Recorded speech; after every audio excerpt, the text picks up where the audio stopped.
Exacto.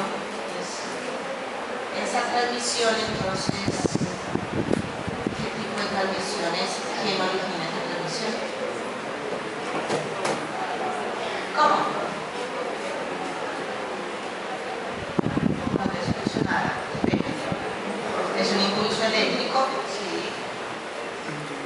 ¿Qué más? ¿Quién da origen a ese impulso eléctrico?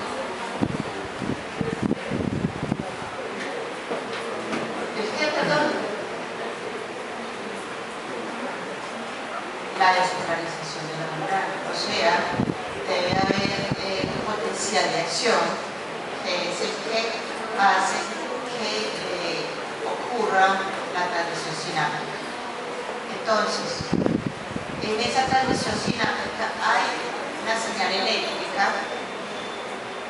Esa señal eléctrica se convierte en una señal química y esa señal química entonces lo que hace es activar la siguiente señal eléctrica para que pase de una neurona a otra sucesivamente.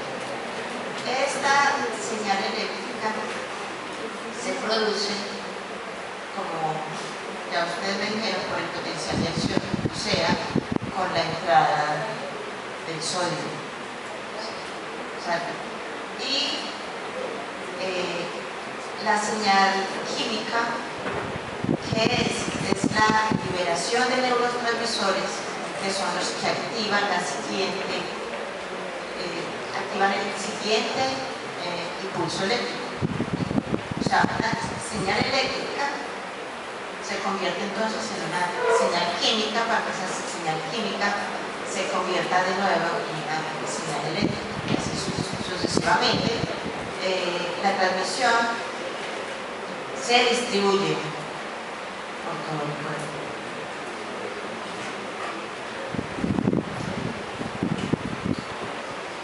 Entonces,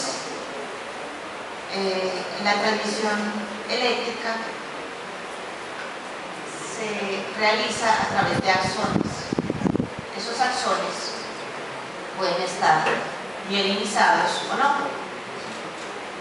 Si no están mielinizados, la conducción eléctrica es continua. El sodio entra y sale, entra y sale, entra y sale. Mientras que cuando los axones están mielinizados, hay un espacio donde el sodio está mucho más tiempo dentro del axón. Mientras más tiempo esté el sodio dentro del axón, la transmisión sináptica es mucho más rápida.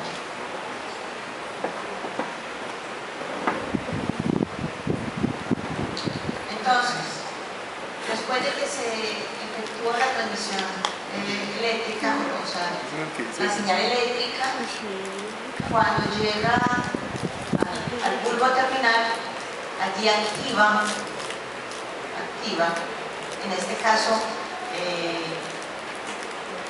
la entrada de calcio es el que activa la liberación, por exocitosis, la liberación de neurotransmisores. Esos neurotransmisores hacen contacto con los receptores de la neurona postsináptica y estos, al activar estos receptores, me van a activar otro potencial de acción. Esto ustedes ya son expertos en ellas, es que simplemente estoy haciendo como un repaso. Entonces, la transmisión sináptica, porque juega, es, entra el sodio, se produce la corriente eléctrica, llega al bulbo terminal, allí entra el calcio, genera el neurotransmisor, se libera por exocitosis, el neurotransmisor hace recepción con hace contacto con su receptor para que se active o se continúe la siguiente transmisión eléctrica.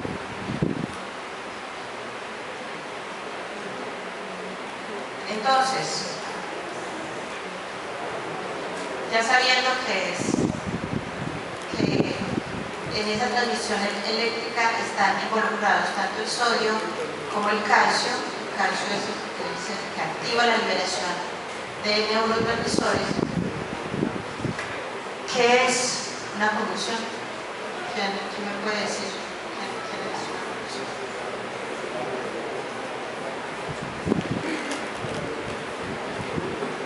Una contracción sostenida de los músculos. ¿Por qué puede ser producida esa contracción sostenida de músculos? Por una estimulación constante, exacto.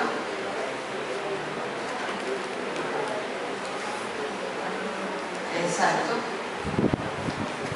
Por un aumento de concentración de calcio que sobreestimula la actividad neuronal. Entonces, una convulsión es una falla en la conducción sináptica. Hay una sobreexcitación en un punto del cerebro que hace que produzca un foco, que es el que origina la convulsión. Esta convulsión entonces no se queda ahí. Hay veces se origina en un foco, otras veces es generalizada, o sea, está distribuida en el cerebro. Y aparece de forma súbita, debido a una cantidad de factores.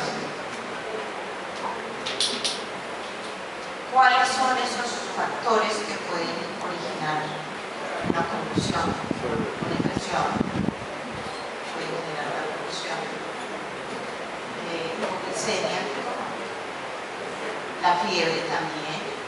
La fiebre origina, las intoxicaciones pueden originar convulsiones. Intoxicación con mercurio, con plomo, con monóxido de carbono.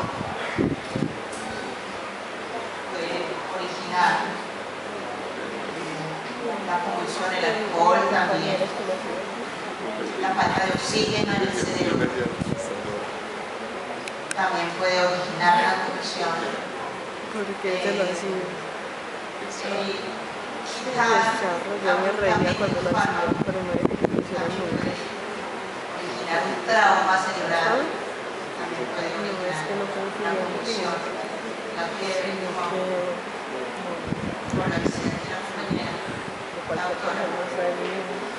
una sobredosis de antidepresivos, una sobredosis de fármacos también puede originar una convulsión.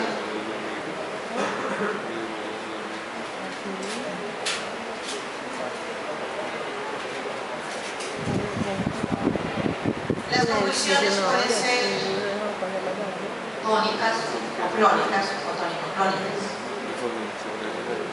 Una convulsión clónica es cuando el cuerpo está rígido. Una convulsión clónica es cuando el cuerpo tiene movimientos de flexión y extensión. La tónica clónica es la que combina ambos movimientos.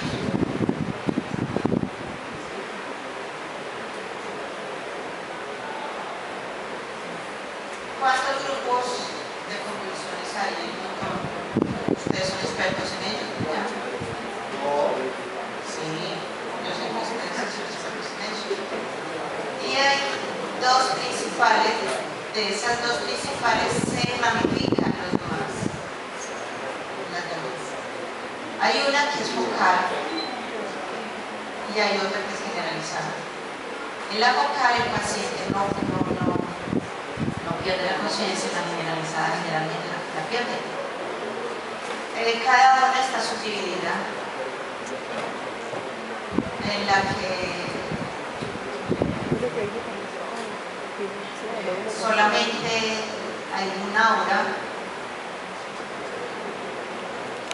y no hay una convulsión como tal, pero hay un aura, eso hace que el paciente se pasmado, quietecito, porque siente un aura y ese aura puede ser un olor específico que le anuncia al paciente que va a tener una condición. ¿Cómo? No todos presentan. Exacto.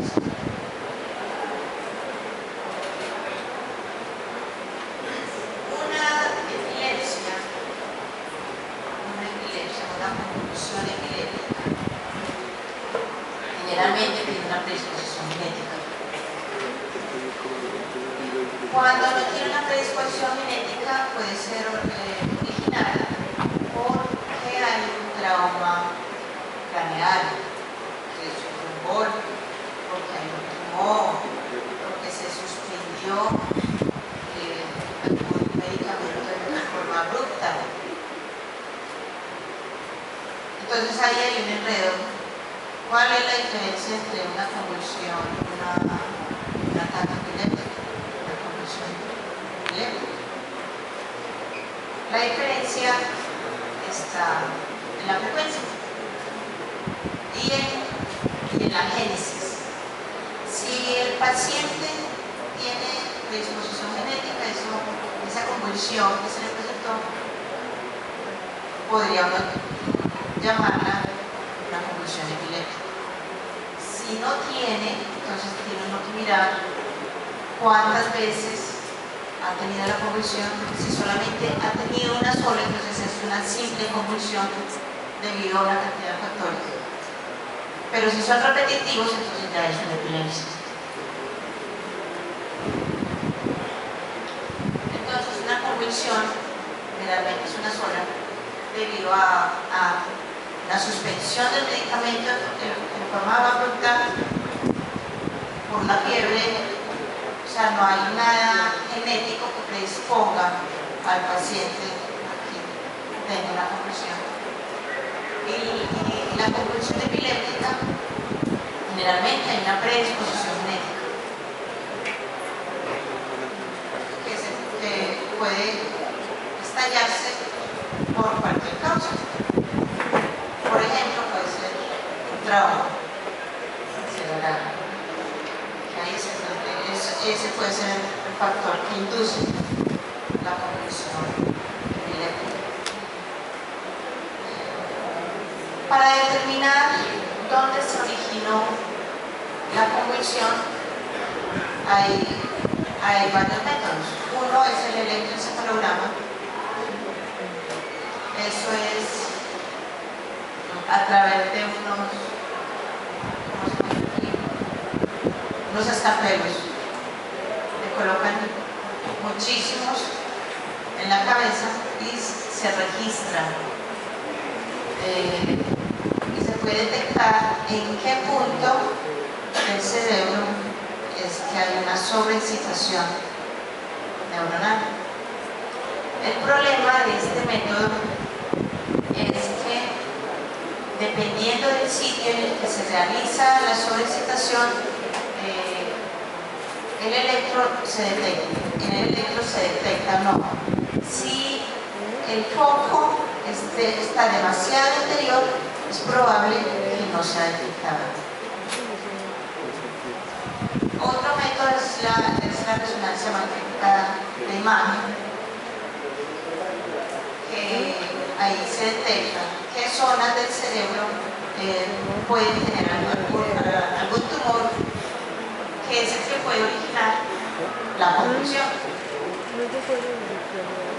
Entonces la epilepsia es una anormalidad eléctrica del cerebro caracterizada por la ocurrencia de crisis súbitas y transitorias de tipo motor, sensitivo y autónomo o psíquico.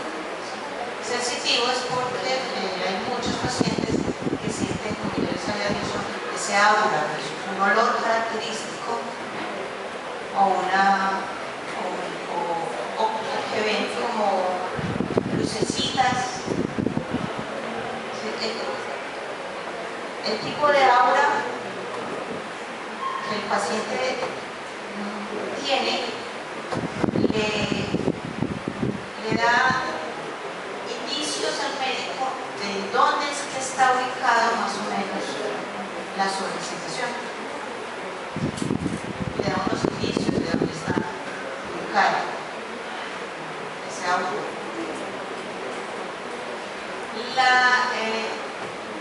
En la epilepsia, o sea, debido a, de acuerdo como al grado o al tipo de epilepsia que se tiene, puede ser que el paciente recobre la conciencia entre convulsión y convulsión, o puede no recobrar de convulsión y convulsión. El problema es que no es fácil detectar si el paciente recobra la conciencia entre cada una de las convulsiones. La idea es que se le puede preguntar al paciente si él recuerda el aura, o sea, que recuerda convulsión y convulsión. Si no lo recuerda es porque no recobra entonces la conciencia entre cada una entre ellas. ¿Qué neurotransmisores son los responsables de hacer una transmisión normal? Uno es el GABA y el otro es el glutamato.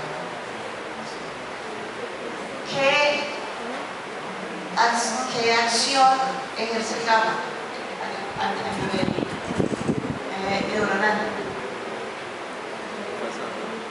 Es un inhibidor. ¿Qué hace cuando el neurotransmisor GABA interacciona sobre el receptor, sobre su receptor GABA? ¿Qué hace? Se une al canal, se abre, exacto, y entra el cloro. El cloro es el que produce la relajación, la inhibición. El glutamato, ¿qué hace el glutamato?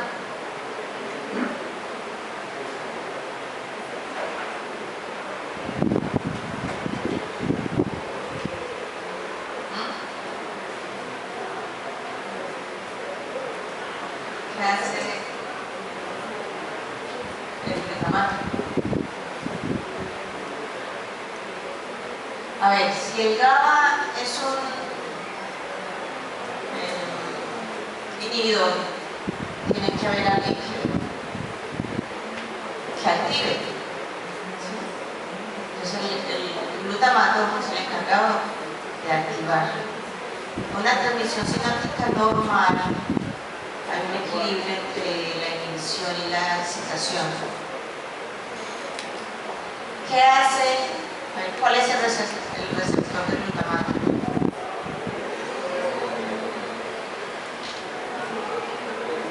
NMDA, N-metil aspartato, el NMDA.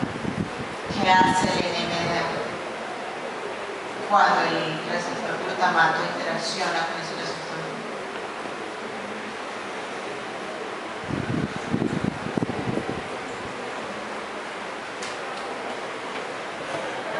¿Cómo? ¿Qué hace? A ver, ¿qué entre los mecanismos, ustedes son expertos en eso, entre los mecanismos que producen la excitación, ¿qué ion produce excitación? El sodio y el calcio. Entonces, ¿qué hace el receptor NMDA? Abre, cuando se abre, permite entonces la entrada de sodio y de calcio. Entonces produce la excitación. O sea, produce una contracción. Entonces, en una transmisión normal debe haber un equilibrio entre el neurotransmisor GABA y el glutamato para que se ejerza la relajación y la excitación.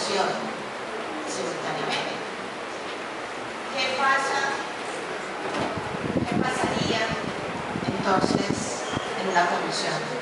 ¿Qué pasaría? Si una convulsión es una sobreexcitación, ¿qué puede pasar entonces? Hay predominio del glutamato, o sea, hay una inhibición del mecanismo inhibitorio del GABA.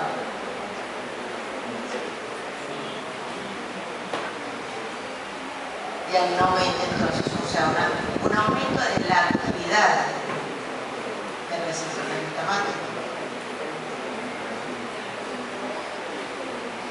Entonces, como hay un desequilibrio, eso implica que hay una despolarización desorganizada, un potencial de acción desorganizada, que es el que produce un foco, hay un sitio a nivel del cerebro donde se produce ese desorden entre los neurotransmisores, que es el que produce la convulsión. Entonces, aquí juega el GABA, el ácido aminobutírico, para ser liberado al espacio sináptico debe entrar el calcio. Recuerden que el calcio, para que entre el calcio, debe haber en el potencial de acción otra vez la entrada de sodio, en esa despolarización, la entrada de sodio permite la entrada de calcio. Esa entrada de calcio lo que hace es la liberación del GABA al espacio sináptico. Cuando el GABA interacciona con su receptor GABA, permite la entrada del cloro. Al entrar el cloro, se produce la hiperpolarización, eso aumenta la hiperpolarización y produce una inhibición. Entonces, para la liberación del neurotransmisor GABA debe entrar calcio. En el caso del glutamato, la liberación del glutamato al espacio sináptico y cuando hace contacto con su receptor NMDA, me va a permitir la entrada de calcio. Y la entrada de calcio entonces es el que me va a prolongar la despolarización de la neurona. Entonces, sabiendo que hay tres puntos importantes que son los responsables de la transmisión sináptica, que si hay alguna alteración entre ellas es el que me va a producir esa falla en la transmisión sináptica. ¿Cómo deberían actuar los fármacos? ¿En dónde deberían actuar? En el sitio que exacto, puede entonces un fármaco puede competir por los receptores del glutamato. Esa es una forma. ¿Qué otra forma? Podría uno aumentar concentraciones de GABA. Exacto, perfecto. Aumentar la recaptación del glutamato. Perfecto. ¿Qué más? Inhibir la enzima que metaboliza el GABA. Exacto, que la degrada. Perfecto, ¿qué más? ¿Qué puede uno hacer con los receptores del GABA?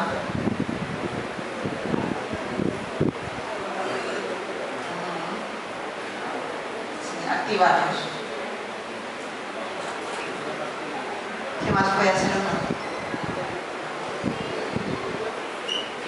Inhibir la expresión de receptores del glutamato. Pues hasta ahora no han llegado ese tipo de fármacos, pero es una buena opción. ¿Qué pasa con el calcio?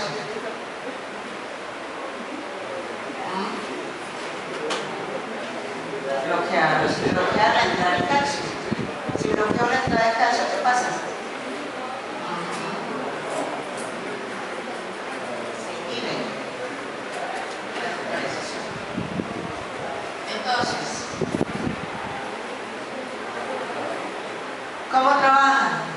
pueden o incrementar la acción del GABA o antagonizar la acción del glutamato, o sea, inhibir receptores de glutamato, o bloquear los canales de sodio o de calcio. En esa forma, en esas tres modos de acción se clasifican los fármacos. Ahí están. O sea, que incrementan la acción del GABA, como inhibiendo la enzima claracarta, inhibiendo la enzima cladegrada,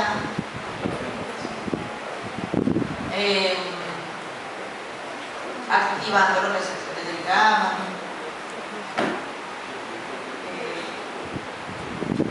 Otra característica, otro modo de acción es antagonizar la acción del glutamato. ¿Cómo se antagoniza? Es inhibiendo los receptores del glutamato.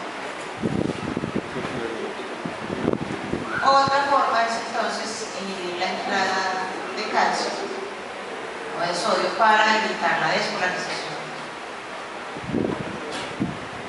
Entonces, el mecanismo de acción de los anticonvulsivantes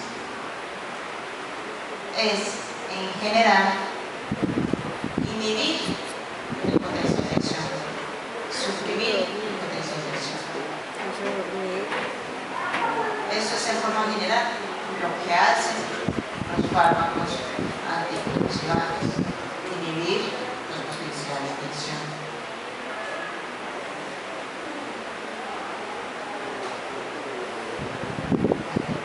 Habíamos dicho que hay dos tipos generales de convulsiones. Una son las convulsiones parciales y otras son las convulsiones generalizadas. Las convulsiones parciales, hay uno donde hay pérdida de la conciencia, es una parcial simple, y hay una parcial compleja donde hay una alteración de la conciencia. Las generalizadas pueden ser tónico-clónicas o de ausencia. ¿Qué fármacos se utilizan en cada una de ellas? ¿Cuáles usted quiera? Hay un montón. Y muchos se utilizan en ambos casos, tanto en las convulsiones parciales como en las convulsiones generalizadas.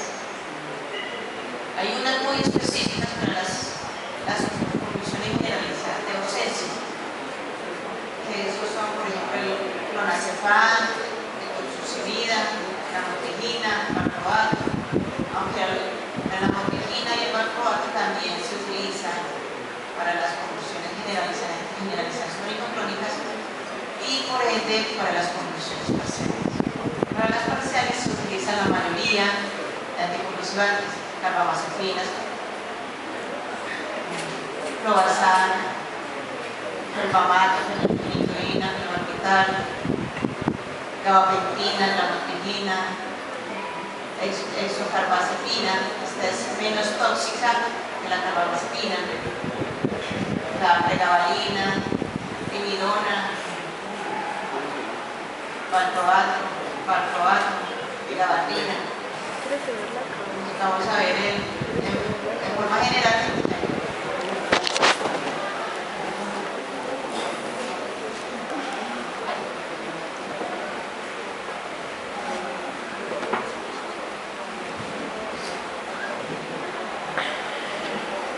Sí, a ver, no. Generalmente todos los fármacos que cruzan barrera hematoencefálica generalmente tienen los mismos efectos. Generalmente, que es visión